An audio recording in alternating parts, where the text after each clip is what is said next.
चलते हैं नेक्स्ट प्रश्न पर। और नेक्स्ट प्रश्न अपना होगा 22वां। कह रहा है कि 22वें प्रश्न में देखिए क्या कह रहा है। 22वें प्रश्न में आपसे कह रहा है कि किन्हीं 5 भागों को हल करना है। यानी यहाँ पर जो आपको 1, 2, 3, 4, 5, 6 प्रश्न दिए गए हैं, इन 6 प्रश्न में से एक आपके लिए ऑप्शनल है, एक आप छोड़ सकते हैं, बाकी 5 के जवाब आपको देने हैं।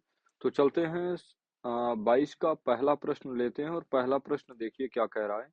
कह रहा है कि द्विघात बहुपद 3x² माइनस x माइनस 4 के शून्यांक ज्ञात कीजिए और शून्यांकों तथा गुणांकों के बीच संबंध की सत्यता स्थापित कीजिए। ठीक है, तो यहाँ पर ध्यान दीजिए, हमको दिया क्या है, लिखेंगे।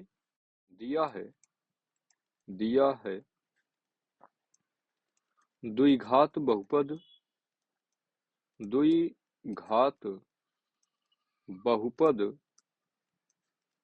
p of x is equals to 3x² minus x minus 4 की तुलना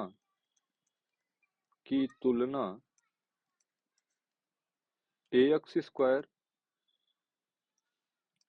प्लस bx प्लस सी, ये आपका द्विघात समीकरण का व्यापक रूप होता है। इससे कंपेयर करेंगे तो x² का गुणांक आपका होता है a और a बराबर आपका हो जाएगा 3।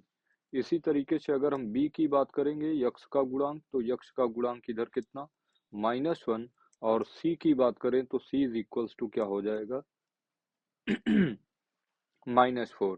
ठीक है, अभी ध्यान से देखिए, हमसे पूछ रहा है कि शून्यांक क्या होगा। हम जानते हैं जब भी किसी भी बहुपद का शून्यक निकालना होता है तो हम बहुपद को क्या करते हैं, 0 के बराबर पुट कर देते हैं। ठीक है, शून्यक के लिए हम क्या करेंगे, p of x is equals to 0 put कर देंगे। और p ऑफ x है कितना, तो आप कहेंगे 3x² minus x minus 4 is equals to 0।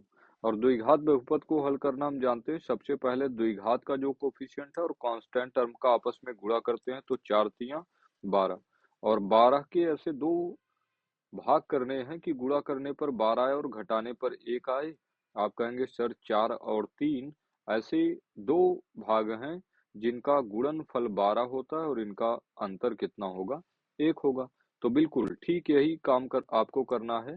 3x² minus 4 में से 3 को घटाने पर आपको मिलना है कितना, 1 माइनस 4 बराबर 0। -4 बराबर कितना, 0। तो चलिए आगे सिंप्लीफाई करते हैं इसको। ये हो जाएगा आपका कितना, ये आपका हो जाएगा 3x² minus 4x minus minus plus 3x minus 4 is equals to 0। दो पद में हम क्या करेंगे, कॉमन कर लेंगे। तो पहले दो पद में x कॉमन है, आपके पास बचेगा कितना, 3x माइनस 4। और यहाँ पर क्या करेंगे, +1 कॉमन कर लेंगे, अपने पास बचेगा 3x minus 4 is equals to 0। अभी दोनों ब्रैकेट में अगर देखें तो 3x माइनस 4 दोनों में कॉमन हो जाएगा, तो बचेगा कितना, x plus 1 is equals to 0। लिखेंगे जब 3x minus 4 is equals to 0, तो x इज इक्वल्स टू कितना हो जाएगा, 4/3। 4/3। और लिखेंगे जब x plus 1 is equals to 0, तो x इज इक्वल्स टू कितना हो गया, -1। और एक बात मैं अगर आपसे पूछूं कि बहुपद कैसा था, तो आप कहेंगे द्विघात था। तो मूल कितने निकलते या शून्यक कितने निकलते, तो शून्यक भी निकलते 2। ठीक है, अतः हम कह सकते हैं, अतः बहुपद p ऑफ x के दो मूल या दो शून्यक अल्फा इज इक्वल्स टू 4/3 और बीटा इज इक्वल्स टू -1 है। ठीक है, अब हमको क्या करना है, कह रहा है कि अगर इतना कर लेते हैं तो शून्यक तथा गुणांक के बीच संबंध स्थापित कीजिए। तो यहाँ लिखेंगे शून्यक तथा गुणांक के बीच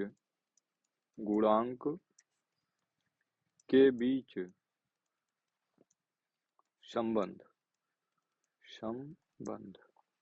तो देखिए दो रिलेशन हम जानते हैं। पहला रिलेशन क्या होता है कि मूलों का योगफल जो होता है वो माइनस बी बाई ए के होता है, जहां माइनस बी यक्स का गुणांक है और ए आपका यक्स स्क्वायर का गुणांक है।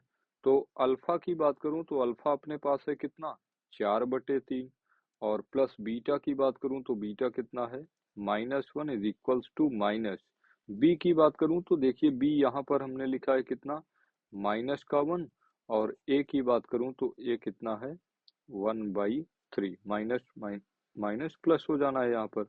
तो यहाँ से 3 कर लीजिए एलसीएम, तो 4 माइनस 3 बराबर प्लस 1/3। तो आप कहेंगे चूंकि 4 में से 3 घटेगा, 1/3 बराबर 1/3 आपका LHS RHS के बराबर है। इसलिए आप कह सकते हैं कि अल्फा प्लस बीटा बराबर माइनस बी बाई ए। बात बिल्कुल सही है, ठीक है। इसी प्रकार दूसरा रिलेशन आपने पढ़ा है कि अल्फा इंटू बीटा बराबर constant value by x square का गुणांक यानी कि ए। अल्फा की बात करूं तो अल्फा कितना है अपना, अल्फा हमने निकाला है 4/3 और बीटा हमने निकाला है -1। सी की बात करूं तो सी अपना है -4 और ए यक्स स्क्वायर का गुणांक 3। तो 4/3 का गुणा -1 में करेंगे, -4/3 बराबर -4/3। तो यहाँ पर भी आपका LHS RHS के बराबर है। LHS बराबर है किसके, RHS के। इसलिए हम कह सकते हैं कि जो अल्फा बीटा होगा वो आपका C बाई ए के बराबर होगा, ठीक है। तो उम्मीद करते हैं कि 22 का वाला प्रश्न आपको समझ में आया होगा। चलते हैं नेक्स्ट प्रश्न की ओर। और अगला प्रश्न अपने पास है, कह रहा है कि निम्नलिखित निम्नलिखित रैखिक समीकरणों के युग्म को हल कीजिए। और रैखिक समीकरण युग्म क्या है, पहला इक्वेशन है आपका 0.2x प्लस 0.3y बराबर 1.3, और दूसरा इक्वेशन है आपका 0.4x माइनस 0.5y बराबर -0.7। ये 4 नंबर के प्रश्न हैं और आप इनको बेहतरीन तरीके से समझिए, क्योंकि ये सारे प्रश्न जो हैं हल्के हैं और आप इनसे आप क्या कर सकते हैं, अपने एग्जाम में मार्क्स बना सकते हैं, ठीक है। तो यहाँ पर लिखेंगे 0.2x plus 0.3y is equals to 1.3, ये आपको पहला इक्वेशन पता है। और दूसरा आपको पता है 0.4x minus 0.5y is equals to -0.7, ये आपको दूसरा इक्वेशन पता है। और ध्यान दीजिए कि हमने रैखिक समीकरणों को, दो चर वाले रैखिक समीकरणों को हल करने की 3 विधियां, एक विधि हमने पढ़ी थी विलोपन विधि, एक विधि हमने पढ़ी थी प्रतिस्थापन विधि, और एक विधि हमने पढ़ी थी वज्र गुणनखंड विधि, ठीक है। तो यहाँ पर मैं जिस विधि को यूज करूंगा वो आपका विलोपन विधि होगा। और विलोपन विधि में हमने कहा था किसी भी एक जो वेरिएबल्स होता है उसके कोफिशिएंट को बराबर करता हूं। तो यहाँ पर अगर मैं देखूं तो यहाँ 0.2 है, यहाँ 0.4 है, और बराबर कब होगा, जब समीकरण 1 में आप 2 से गुणा करेंगे, ठीक है। तो यहाँ लिखेंगे समीकरण 1 में 2 से गुणा करके 2 से गुणा करके समीकरण 2 को घटाने पर। और क्यों घटा रहे हैं, क्योंकि सेम साइन के लिए मैंने बोला था कि इक्वेशन आपस में घटेगा, ये भी पॉजिटिव ये भी पॉजिटिव। समीकरण 1 में सबसे पहले आप 2 से गुणा लगाइए, तो ये हो जाएगा 0.4x प्लस 2 तिया 6 0.6y और 13 दूनी 26 2.6। और यहाँ पर जब करेंगे समीकरण 2 0.4x minus 0.5y is equals to -0.7। और घटाते समय आप जानते हैं चिन्ह क्या होगा, चेंज हो जाएगा, ये निगेटिव हो जाएगा, ये निगेटिव है पॉजिटिव हो जाएगा, ये निगेटिव है पॉजिटिव हो जाएगा।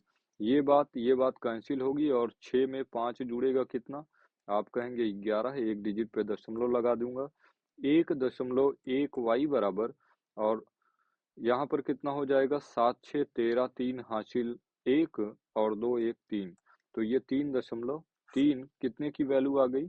1.1 y की, ठीक है। तो यहाँ से हम कह सकते हैं कि y इज इक्वल्स टू आपका हो जाएगा 3.3 बाई 1.1, दशमलव एक डिजिट से एक डिजिट कैंसिल करूंगा और 11 तिया 33, यानी y इज इक्वल्स टू कितना आ गया आपका 3। y का मान कितना आ गया 3। अब इसी y का मान चाहे समीकरण 1 में पुट कर दीजिए चाहे 2 में, आपका यक्ष निकल आएगा। तो हम लिखेंगे समीकरण 1 में, समीकरण 1 में y इज इक्वल्स टू 3 रखने पर, चलिए y का मान 3 पुट करिए तो ये हो जाएगा आपका 0.2x प्लस 0.3 और y की वैल्यू कहाँ है 3 रखिए, 0.3 multiplied by 3 is equals to 1.3। तो यहाँ हो जाएगा 0.2x प्लस 3 तिया 9, 0.9 इज इक्वल्स टू 1.3, ये हो जाएगा 0.2x बराबर 1.3 में प्लस 0.9 का साइड चेंज होगा माइनस 0.9, और ये हो जाएगा 0.2x बराबर 13 में से 9 घटेगा 4 तो 0.4, और एक डिजिट यहाँ से एक डिजिट यहाँ से कैंसिल आउट होगा, यानी 2x इज इक्वल्स टू आपके पास बना 4, तो x इज इक्वल्स टू 4/2 यानी कि 2। ये आपका आंसर हो जाना है। उम्मीद करते हैं कि विलोपन विधि आपको आती होगी और ये प्रश्न आप इस हिसाब से लगाएंगे ज़्यादा बेहतरीन तरीके से और ज़्यादा इजीली आप लगा पाएंगे। चलते हैं प्रश्न नंबर ग की तरफ, और ग आपसे कह रहा है कि सिद्ध कीजिए कि बाह्य बिंदु से वृत्त पर खींची गई स्पर्श रेखाओं की लंबाइयां बराबर होती हैं, ठीक है। चलिए, तो यहाँ पर सबसे पहला काम हम क्या करते हैं कि एक वृत्त अज्यूम कर लेते हैं। यहाँ पर हम एक सर्कल बना लेते हैं, ठीक है। ये एक सर्कल हो गया, ठीक है। और इस सर्कल के बाहर कह रहा है कोई एक बिंदु है, एक बिंदु अज्यूम कर लीजिए। मैं मान लेता हूं कि सर्कल के बाहर कोई एक बिंदु ये है, ठीक है। और इस सर्कल से वृत्त की 2 स्पर्श रेखाएं खींची गई हैं। एक स्पर्श रेखा ये मान लेते हैं और दूसरी स्पर्श रेखा और खींच लेता हूं। आप जानते हैं कि वृत्त के बाह्य बिंदु से खींची जाने वाली स्पर्श रेखाओं की अधिकतम संख्या 2 ही हो सकती है, ठीक है। तो ये ठीक है। चलिए अभी यहाँ पर समझने का प्रयास करिए। मैं मान लेता हूँ ये कोई पॉइंट आपका P है, ये आपके वृत्त का सेंटर है O, ठीक है। ये आपके वृत्त का सेंटर है O, और यहाँ पर कह रहा है कि बाह्य बिंदु से वृत्त पर खींची गई स्पर्श रेखाओं की लंबाइयां बराबर होती हैं। तो लिख लीजिए, लिखेंगे दिया है, दिया है, क्या दिया है। सबसे पहली बात हमको पता है कि वृत्त COR पता है, वृत्त COR एक ऐसा वृत्त पता है जिसका सेंटर O है और रेडियस R है। यहाँ से यहाँ तक जो रेडियस है वृत्त से, वृत्त के केंद्र से परिधि के बीच की दूरी रेडियस R है। और अगर इस बिंदु को मैं कह दूं कि ये बिंदु A है जो कि स्पर्श बिंदु है, और ये बिंदु आपका क्या है B है जो कि क्या है स्पर्श बिंदु है। तो यहाँ से वृत्त COR में हम कह सकते हैं कि PA व PB, PA व PB वृत्त के बाह्य बिंदु, वृत्त के बाह्य बिंदु, बाह्य बिंदु P से खींची गई स्पर्श रेखाएं हैं, खींची गई स्पर्श रेखाएं हैं, स्पर्श रेखाएं हैं, तथा बिंदु A व B, बिंदु A व B वृत्त COR के स्पर्श बिंदु हैं, स्पर्श बिंदु हैं। ठीक है, हमको ज्ञात क्या करना है, हमसे पूछा है कि स्पर्श रेखाओं की लंबाइयां बराबर होती है, आप ये बताइए। तो लिखेंगे सिद्ध करना है, सिद्ध करना है। क्या सिद्ध करना है हमको, कि स्पर्श रेखाएं जो PA और PB हैं ये परस्पर क्या हैं, बराबर हैं। यही बात अपने को प्रूव करना है, PA बराबर PB। रचना करेंगे, एक यहाँ पर छोटी सी रचना कर लेंगे। रचना क्या होगी कि वृत्त के केंद्र तथा स्पर्श बिंदु A को और B को मिलाया। ठीक है, तो सबसे पहले हम क्या करेंगे, सबसे पहले हम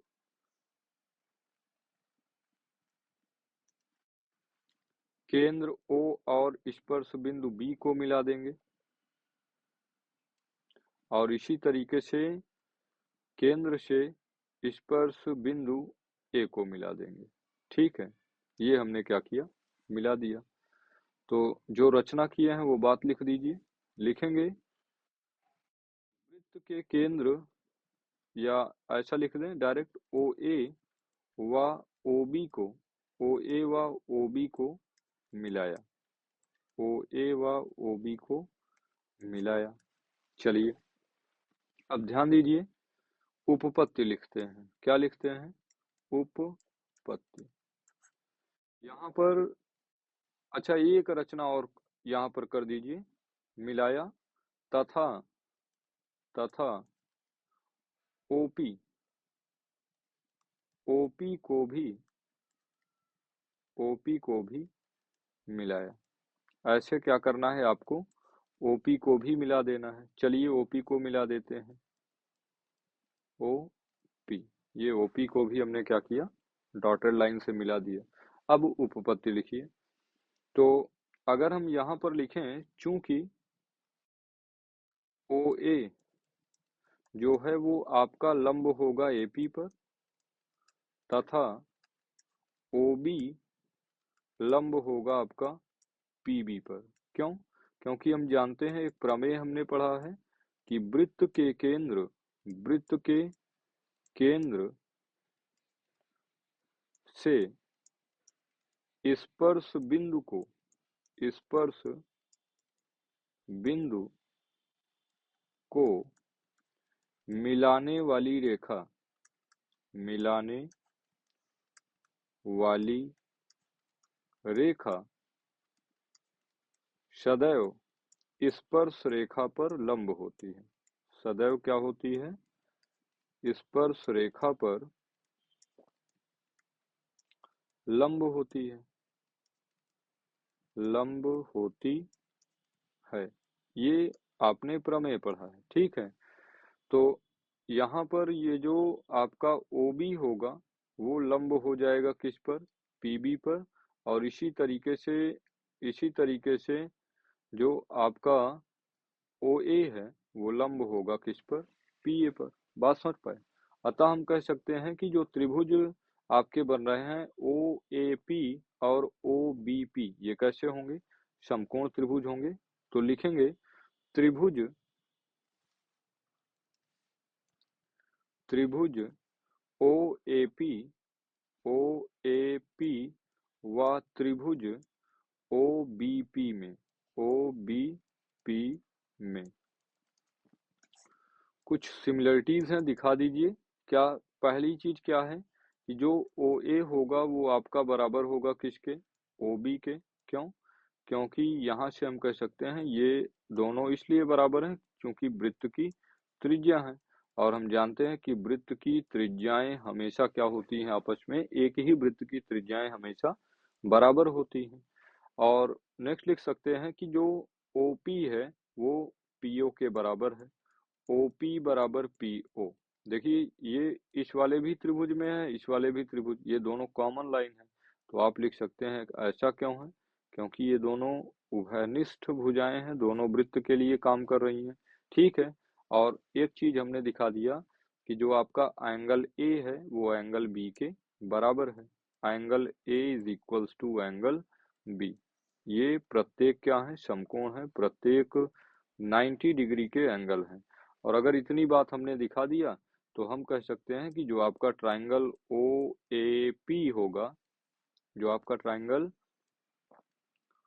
ओ ए पी होगा, वो सर्वांगसम होगा त्रिभुज ओ बी पी के। किस रूल से? साइड साइड एंगल रूल से, ठीक है, या आरएचएस सर्वांग क्षमता कसौटी से, साइड साइड एंगल रूल से, रूल से, ठीक है। और अगर ये दोनों आपस में सर्वांगसम हो गए तो हम कह सकते हैं कि इसलिए पी ए जो होगा वो आपका पी बी के बराबर होगा, इसलिए पी ए बराबर पी बी। और यही बात आपको क्या करनी थी, प्रूव करनी थी, ठीक है। अगर इतना काम करते हैं तो आपके 4 नंबर आपके होने हैं, ठीक है। तो उम्मीद करते हैं कि ये वाला भी प्रश्न आपको समझ में आया होगा। चलते हैं नेक्स्ट प्रश्न पर, और नेक्स्ट प्रश्न है अपना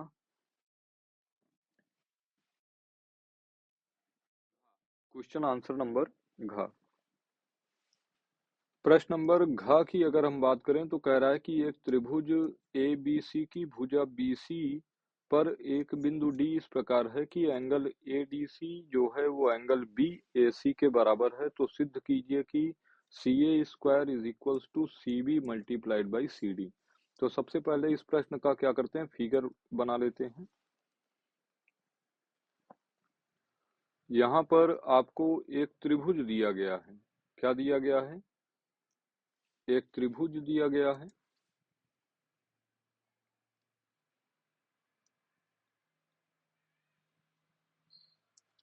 और इस त्रिभुज का नाम आपको पता है क्या? ए बी सी, ठीक है। इस त्रिभुज का नाम है ए बी बी और सी, त्रिभुज है। और कह रहा है कि BC पर एक बिंदु D इस प्रकार स्थित है। इसी BC पर एक बिंदु D है, मान लेता हूं कि ये एक बिंदु D है और D कैसा है, इस प्रकार स्थित है। इस बिंदु का नाम D दे दीजिए कि एंगल ADC,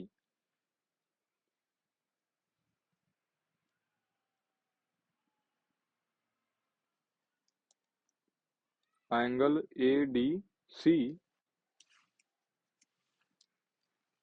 BAC के बराबर है। ये वाला एंगल BAC इस वाले एंगल के बराबर है। ये बात आपको दिया है, सिद्ध करना है कि C A square is equal to C B into C D होगा। लिखेंगे, दिया है, दिया है, क्या दिया है? त्रिभुज ए बी सी, त्रिभुज ए बी सी की भुजा, की भुजा BC पर, BC पर स्थित बिंदु D, स्थित बिंदु D इस प्रकार है कि, इस प्रकार है कि, है कि एंगल ADC बराबर है एंगल BAC के, एंगल BAC के। सिद्ध करना है,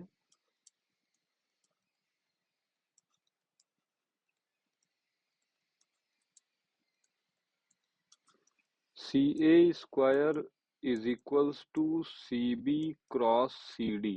ये बात आपको प्रूव करनी है, ठीक है। तो अभी हम लिख सकते हैं क्या? उपपत्ति। और उपपत्ति देखिए आप तब लिखिए ना, ऐसे समझिए कि त्रिभुज ABC और त्रिभुज ADB ये आपके लिए दो त्रिभुज हैं, ठीक है। तो सबसे पहले एक त्रिभुज हम बना लेते हैं, त्रिभुज ABC,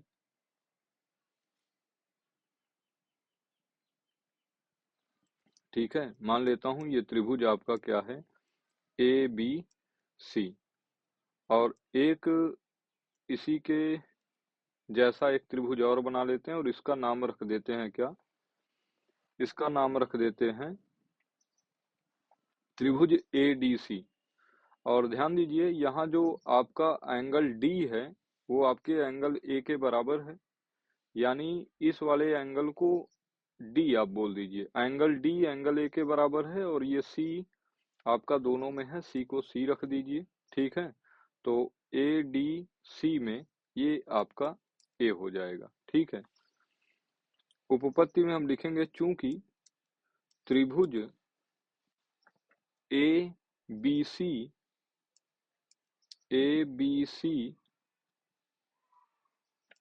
व त्रिभुज डी ए सी में अगर हम बात करें तो ध्यान दीजिए आपका जो एंगल सी है वो एंगल सी के बराबर है, दोनों में कॉमन है। Angle C is equals to angle C आप लिखेंगे उभयनिष्ठ है। ये क्या है, आपका उभयनिष्ठ कोण है। और एक चीज angle A is equals to angle D, ये आपको दिया है कि एंगल ए डी सी, या लिख लीजिए पूरा का पूरा ही angle B A C is equals to angle A D C, ये आपका क्या है, दिया हुआ है। एक चीज और आप लिख सकते हैं क्या कि देखिए इस वाले त्रिभुज में सी ए बराबर ए सी ए बराबर ए सी, ये आपका क्या है बताइए, उभयनिष्ठ भुजा है। ठीक है, उभयनिष्ठ भुजा है। और अगर ध्यान दीजिए किसी त्रिभुज में दो कोण और एक भुजा आपने बराबर दिखा दिया तो ये त्रिभुज आपस में कैसा हो जाएगा, सर्वांग समरूप हो जाएगा। अतः हम लिख सकते हैं अतः त्रिभुज ए बी सी समरूप होगा त्रिभुज डी ए सी के। ठीक है, और किस कसौटी से, तो आप कहेंगे यस ए ए एस। ठीक है, एंगल एंगल साइड, या ऐसा लिख लीजिए यस ए ए समरूपता कसौटी से, समरूपता कसौटी से। ठीक है, और आप जानते हैं कि दो समरूप त्रिभुज,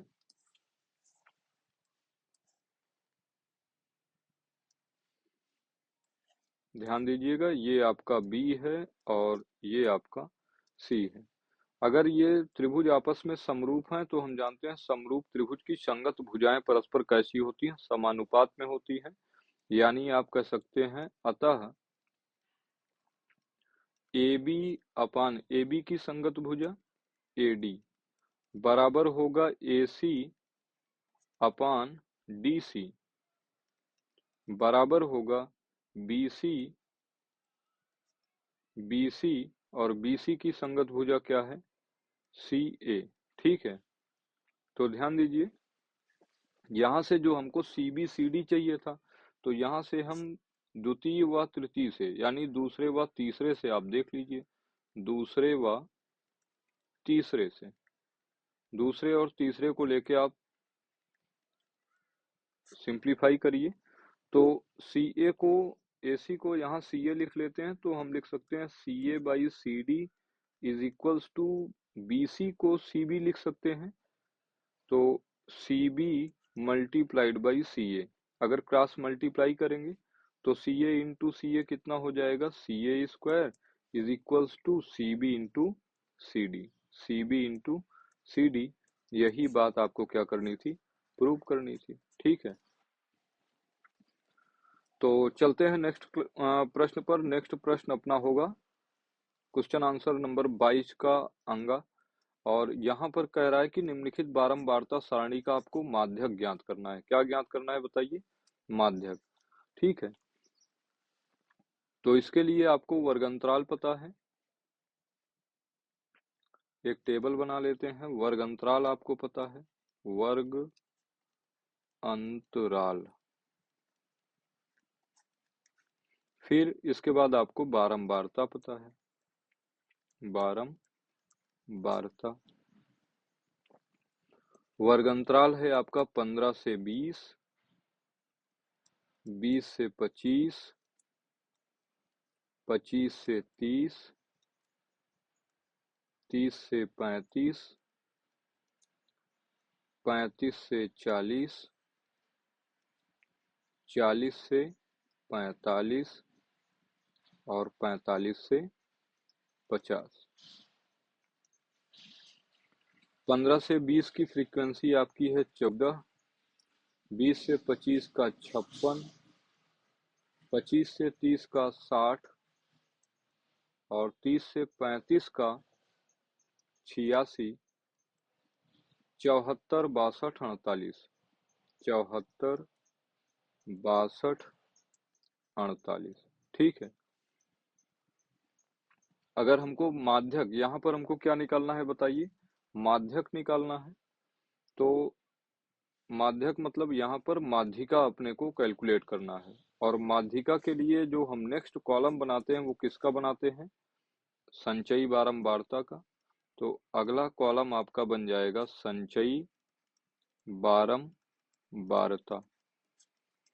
तो संचयी बारंबारता के लिए, जैसा कि इसके पहले भी हमने कैलकुलेट किया है, पहली फ्रीक्वेंसी को पहली फ्रीक्वेंसी के साथ लिख दूंगा 14, और नेक्स्ट जो होगा आपका हो जाएगा 14 प्लस 56, और 14 56 कितना, 6 4 10, 0 हासिल 1, 5 1 6 1 7, 70, 70 प्लस 60 130, 130 प्लस 86 216, चेक कर लीजिए, 6 और 13 8 21। ठीक है। फिर क्या हो जाएगा, 216 प्लस 74, तो यहाँ पर कितना हो जाएगा, 16 4 20 और 70 20 90, 290। और नेक्स्ट आपका हो जाएगा 290 प्लस 62, यहाँ पर हो जाएगा 352। चेक कर लीजिए, 2 9 6 15। हाँ ठीक है। और नेक्स्ट आपका हो जाएगा 352, 352 प्लस 48, ये आपका हो जाएगा कितना, 400। यहाँ नेक्स्ट हम क्या करेंगे, टोटल निकाल लेंगे। क्या निकालेंगे, योग, या जिसे आप टोटल भी कहते हैं। ठीक है। तो यन की वैल्यू आपकी लास्ट संचयी बारंबारता के बराबर आएगी, यानी इसको जब आप जोड़ेंगे तो आपका 400 आएगा। चाहे तो आप चेक कर लीजिए, 6 4 10, 6 16 4 20, 20 10, 30, 0 हासिल 3, 1 4 5 9, 9 6 15, 15 8 23, 23 7 30 और 30 10 40। ठीक है। तो यहाँ से हम लिखेंगे, चूंकि n बराबर अपना क्या आ गया, 100 आ गया, और हम जानते हैं कि n/2 इज इक्वल्स टू आपका हो जाएगा 400/2, यानी कितना, 200।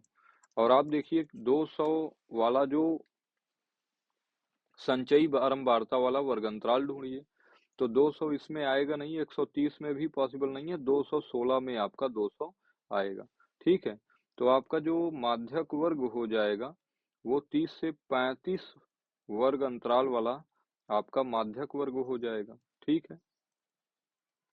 अब ध्यान दीजिए, हमने पढ़ा है किसके बारे में, माध्यक के बारे में, और माध्यक का फार्मूला आपको अगर याद हो तो माध्यक ME बराबर होता है L plus n/2 minus CF by F multiplied by H, जहां यल आपका माध्यक वर्ग की निम्न सीमा है, और माध्यक वर्ग की यहाँ पर निम्न सीमा कितनी है, तो माध्यक वर्ग की निम्न सीमा यल बराबर आपका है कितना, 30।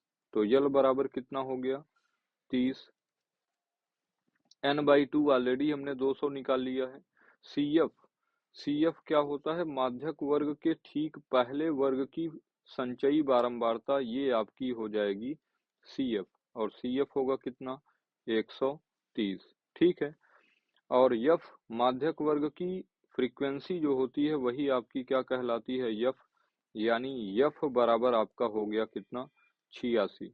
F बराबर कितना हो गया, 86 और यच आपका वर्गंतराल की ऊंचाई है 35 और 30 का अंतर कितना 5। तो यहां से हम लिख सकते हैं ME इज इक्वल्स टू यल कितना 30, ठीक है।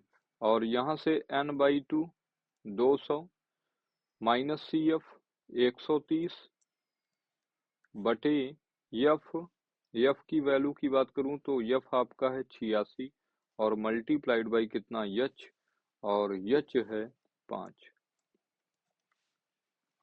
ये हो जाएगा आपका 30 प्लस 200 में से ये ध्यान दीजिएगा माइनस का साइन है, ठीक है, माइनस 130 कितना होगा, आप कहेंगे 70 बटे 86 गुना 5। और जब इसको सिंप्लीफाई करेंगे 35 दूना 70 और ये हो जाएगा कितना 2 चौके 8 और 2 तिया 6, ठीक है। और जब इसको आप सिंप्लीफाई करेंगे तो 30 प्लस 5 पचम 25, 5 हासिल 2 और 5 तिया 15, 15 2 17, 15 2 17 बटे 43, ठीक है। तो इसको आप सिंप्लीफाई कर लीजिएगा, दशमलव समथिंग आएगा। तो मैं इस प्रश्न को यहीं पर छोड़ रहा हूं, आप इसको कैलकुलेट कर लीजिएगा, ठीक है। चलते हैं नेक्स्ट प्रश्न पर, या करना चाहें तो आप भाग कर लीजिए भाई। 175 में ना 43 से भाग करना है, तो हम जानते हैं 4 बार जाएगा, 4 बार जाएगा तो 4 तिया 12, 4 चौके 16, 1 17, 172 और ये 3 बचेगा, दशमलव बढ़ाएंगे, जीरो बढ़ाएंगे, ठीक है। तो कितनी बार जाएगा अप्रोक्सीमेट 4 सते 28, तो मैं लगभग लिख दे रहा हूं। तो ये आपका हो जाएगा 30 प्लस 4.07, यानी इसको आपका जो ME आएगा वो 34.07 लगभग, ये आपकी माध्यिका निकल जाएगी, ठीक है। कुछ काम आप खुद से भी किया करिए, ठीक है, क्योंकि ये सारे काम जब आप करेंगे ना तो एग्जाम में फिर आपका प्रैक्टिस रहेगा। चलेंगे नेक्स्ट प्रश्न लेते हैं। कह रहा है कि अभी देखिए 5 ही प्रश्न आपको करने थे, ये एक्स्ट्रा है, आप इसमें से जो आपको ज्यादा बेटर लगे, जो इजी लगे, उन्हीं 5 प्रश्नों को आप पहले कर दीजिएगा। कह रहा है कि एक पासे को एक बार फेंका जाता है, निम्नलिखित को प्राप्त करने की प्रायिकता क्या होगी। तो समझिए, जैसे आप किसी पासे को जब फेंकेंगे तो कुल संभव परिणाम या तो ऊपर का अंक 1 होगा, 2 होगा, 3 होगा, 4 होगा, 5 होगा या फिर 6 होगा, ठीक है। कह रहा है कि एक अभाज्य संख्या आने की प्रायिकता क्या होगी, ठीक है। तो अगर हम अभाज्य संख्याओं का सेट लिखें तो अभाज्य संख्याएं क्या क्या हो सकती हैं, 2 हो सकता है, 3 हो सकता है या फिर 5 हो सकता है, ठीक है। तो अभाज्य संख्या की प्रायिकता हमसे पूछा है, तो पहला प्रश्न पूछा है P ऑफ अभाज्य, ठीक है। तो P ऑफ अभाज्य संख्या की प्रायिकता, तो अभाज्य संख्या कुल संभव परिस्थितियां कितनी है 6, और अनुकूल परिस्थितियां क्या है कि ऊपर का अंक अगर 2 आ जाए, 3 आ जाए, 5 आ जाए, यानी 3 तरीके से। तो 3 एकन्नम 3, 3 दूनी कितना 6, तो ये आपका हो जाएगा कितना 1/2। अगर दूसरा हम बात करें, कह रहा है कि 2 और 6 के बीच स्थित कोई संख्या, तो 2 और 6 के बीच अगर स्थित कोई संख्या की बात करूं तो हो सकता है कि 2 के बाद 3 आ जाए, 4 आ जाए, 5 आ जाए, लेकिन 6 के बीच कह रहा है तो ये आना चाहिए, ठीक है।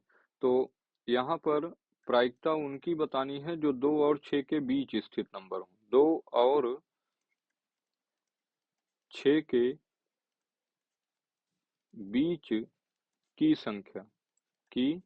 संख्या जरूरी नहीं आप ये डायरेक्टली लिख दीजिए, ये समझने में भी ज्यादा आसानी है कि उस बात की प्रायिकता जो 2 और 6 के बीच की संख्या को रिप्रेजेंट करता हो। तो 2 और 6 से कुल संभव परिस्थितियां आपकी 6 हैं, जबकि अनुकूल क्या है 3 आना, 4 आना और 5 आना, कुल 3 तरीके से 3 4 5 आ सकता है। तो 3 एकन्नम 3, 3 दूनी 6, यानी इसकी भी प्रायिकता आपकी कितनी हो जाएगी 1/2 हो जाएगी। तो उम्मीद करता हूं कि 22 के सारे प्रश्न आपको समझ में आ गए होंगे, ठीक है। और ध्यान दीजिए, अगर यहाँ पर आपने सही से 5 प्रश्नों का जवाब दे लिया तो कुल मिला के 5 चौके 20 नंबर आपका 22वें प्रश्न से क्लियर होना है।